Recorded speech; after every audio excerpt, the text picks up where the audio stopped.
Hey everybody, Jacob's Painting here with another tutorial, and today we're working on this Untamed beast from the new Age of Sigmar WarCry. I've got him pre-primed with some Stynylrez ebony flesh, because most of the colors are going to be flesh tones and browns. We're going to airbrush his flesh tone. I've got some Pro Acryl Shadow flesh in the airbrush with some flow improver, and we're going to airbrush that over the model in the flesh areas. Kind of a opaque base coat, but I'm being careful with it because I want just a teeny bit of that ebony flesh brown showing through in the recesses of his muscles. So you can see that I'm spraying at multiple angles, not just a high angle. I'm getting underneath the model a little bit. I'm just not blasting that color on there because I do want a little bit of that ebony flesh faded into the recesses. After that, I'm going to grab some tan flesh. Again, going to thin that out in the airbrush with some flow improver. And now is where I'm going to start spraying our high angles and focusing details, because this is a fairly light paint and I don't want to completely undo the sort of darker barbarian skin that we have for this chaos dude. So I'm just going to focus the brightest areas of his muscles and limbs, and we'll go from there. Next, I'm going to grab some black brown from Pro Acryl. This is a super dark chocolatey brown. And like I said, most of the colors on this guy are going to be some type of brown or some type of fleshy color. Everything's going to be fairly organic except for a couple of things. And he's got this huge, it looks like a bear pelt. I'm going to assume it's like a bear of some sort. Maybe it's a chaos bear. And we're going to block in his bear pelt with the black brown 100%. Block that in as a base coat, and then go from there.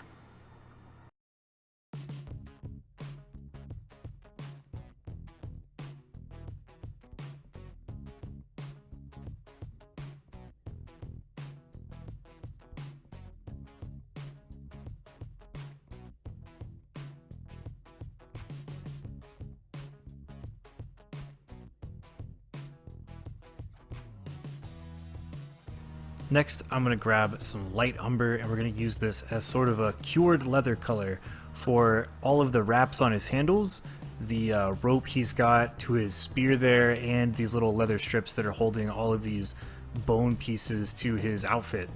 So I'm just thinning this out. We're doing a couple of thin coats over all of these areas so that we don't lose any of that very fine detail on those leather strips and the wraps of his handles.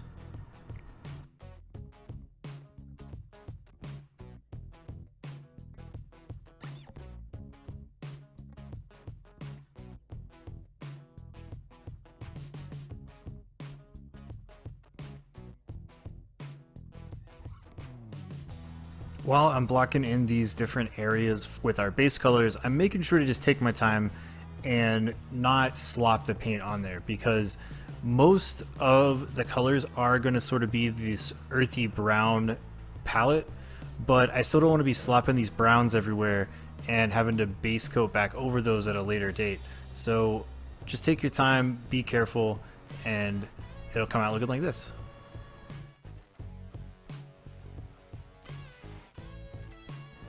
Next, I'm going to grab some dark blue, and this is going to be the color of our cloth, or what I'm calling the cloth areas. I guess these could also be leather if you really wanted them to, but this is a skirmish game where it's a very good chance that I might be playing somebody and they're also playing Untamed Beasts. So I'm choosing blue as the color to kind of represent my little warband.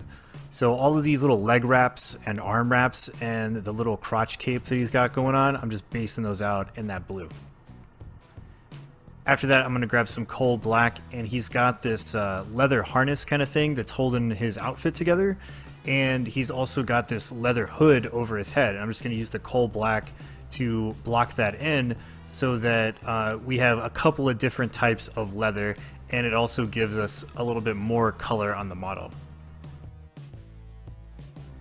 Alright, now we're going to do our bone colors, and for that I'm just going to take ivory and light umber and do a 50-50 mix of those, and we're going to do just two simple coats I've got this pretty thinned out because we're going to be doing about 4 or 5 coats total to get a really nice solid bone base tone on these areas on the model. So just 2 thin coats of that one. If it's a little splotchy, don't worry about it because we are going over it multiple times. So this is our first pass, and then the next thing I'm doing is just adding more ivory to that mix so that it's closer to a standard type of bone color, because the first one's a little brown, and that's just to kind of set it up for the more ivory tone. I'm not going to pure ivory simply because we still have to put a wash on the model and then highlight on top of that, so I don't want it to be its brightest ivory. Now we're going to do our metallics with some bronze. I'm just kind of pretending that these Chaos guys haven't made it to the Iron Age yet, so they're using bone weapons and all of their little fetishes and talismans and belt buckles and all that stuff. We're just going to make that out of bronze, so they seem more barbaric. They seem more sort of prehistoric with their killing of the god beasts in the realm of chaos and all that crazy stuff going on.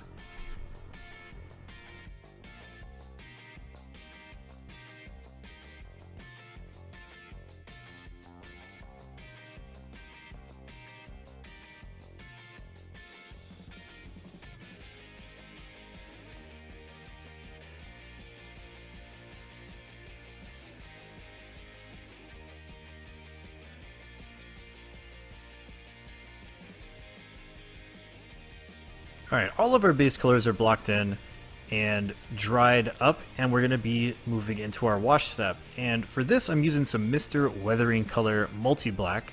This is a weathering compound that is used a lot in scale modeling and armor modeling. It's a Japanese company's product that works really, really well. But there is a catch. You have to use the little solvent that comes with it. And basically the tech here is to paint a thin layer of the solvent over the area you want to wash, and then get some of the multi-black or whichever Mr. Weathering color that you want to use. They make about 8 different ones. And let that sort of drip and slide all over the surface and get all up in there. Basically what the solvent does is it dilutes it and kind of picks it back up, so that you can move it around and wick it away from the model, because it does stain pretty aggressively, but it's not going to hurt your paint, and you can use that solvent to sort of move it around and get it where you need to go. I've sped this footage up just so you can see kind of the whole process start to finish.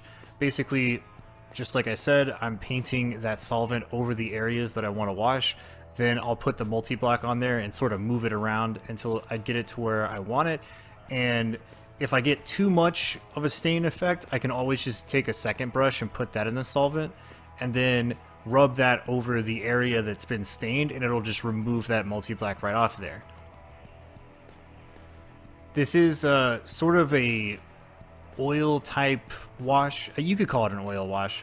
I think it's classified as one, but it does dry relatively quickly. I think after I finished this step in the painting process, it was dry in like less than 10 minutes. Like it goes pretty fast. And it also creates a really, really cool effect where you have this super, super dark black wash, and you can kind of fade it using the solvent. You can kind of blend it and fade it using the solvent on a brush or a Q-tip or something like that. Super, super cool stuff. Check it out. It'll give you another tool in the hobby toolbox for sure.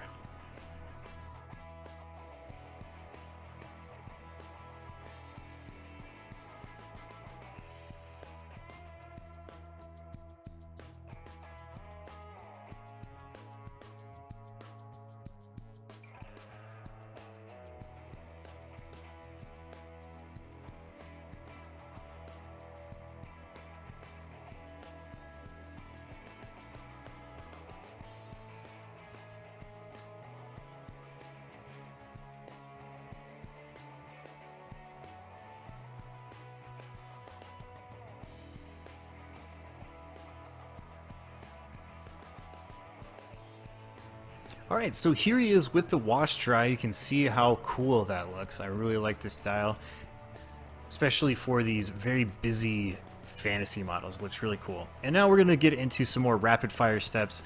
Just taking some light umber, and we're going to lightly highlight all of the details on our leather wraps and rope areas. Just the same base color we used, we're just highlighting that back on there post-wash, super quick and easy. Just make sure that you're not putting too much paint on those details and blasting out the area where you washed and got the detail to pop out, because that's definitely what we don't want. We want our clean highlights on there.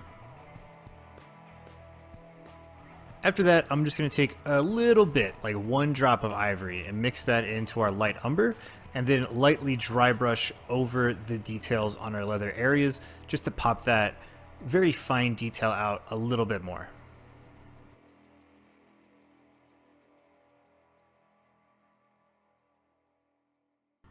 Once that's done, I'm going to grab some ivory, just basic ivory, and dry brush over all of our bone areas.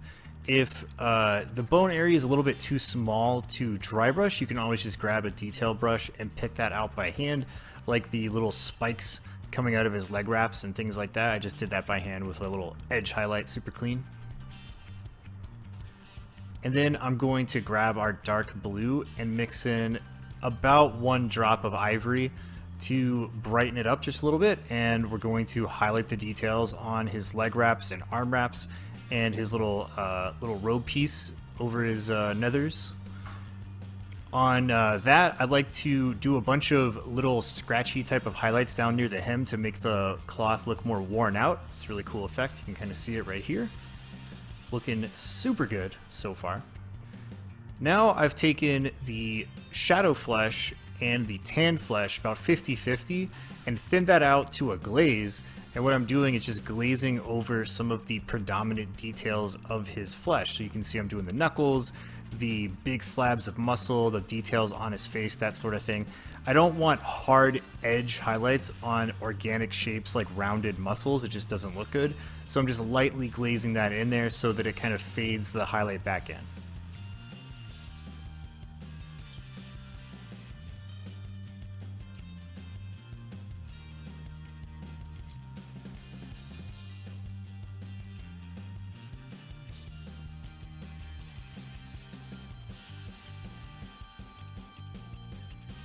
Okay, we're in the final stretch. I mixed up a lighter brown to just dry brush over our base here, picking out the bits of sand and gravel that I based on there to sort of represent these chaos gladiator type battlegrounds these dudes are duking it out in to win the favor of Archeon and get a place in his army. Just simple dry brush over that. We're going to do a second pass with a slightly lighter, more tan color to pick out the details even more. And then last minute, I decided to just put a couple of dry tufts on there. So you'll see those in the final shot. But that's pretty standard stuff. You just peel them off and stick them on the base with a bit of glue. Easy peasy. And after everything is done, I painted the rim of the base with just some coal black to give it a nice, clean, finished look. And here he is. This is what I would classify as sort of a speed paint, because I didn't want to spend too much time on these guys. You have to paint around 8 to 9 or so to finish a warband for the game. So my goal is to have some really cool looking dudes, very grim and gritty and chaos, and get them on the table super fast. And I think the more muted colors and that multi-black weathering solution did the trick. Hope you guys enjoyed this tutorial. I'll catch you next time.